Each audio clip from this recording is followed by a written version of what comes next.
মাইসারা এসে রিভিউ দিতে লাগলো যে মোহাম্মদ সে সবার চেয়ে আলাদা সাল্লাল্লাহু আলাইহি ওয়াসাল্লাম।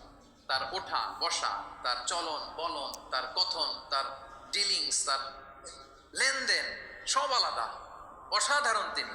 আল্লাহু আকবার, তিনি অসাধারণ।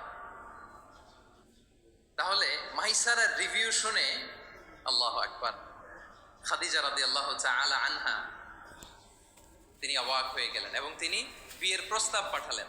রাসূল সাল্লাল্লাহু আলাইহি ওয়াসাল্লামের এই আমানতদারিতায় মুগ্ধ হয়ে কি করলেন? বিয়ের প্রস্তাব পাঠালেন। তাহলে কি পরিমাণে ট্রাস্টওয়ার্থিনেস ওনার ছিল।